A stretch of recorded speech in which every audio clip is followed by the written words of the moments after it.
ای د رمزونو په راز پوهې نجلۍ محمد زبیر لالهان.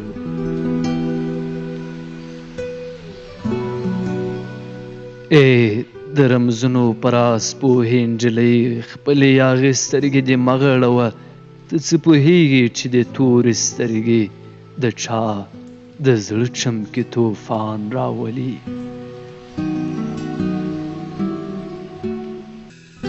ستا د خاموشو شونډو غلې مسکا د ستورو هیلو ته اسمان راولي.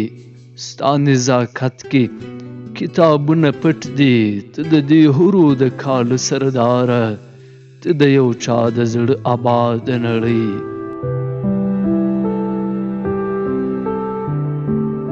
ته د یو چا د زړه آباد نړۍ، ته د خلقت د ښکلاګانو بیلګه.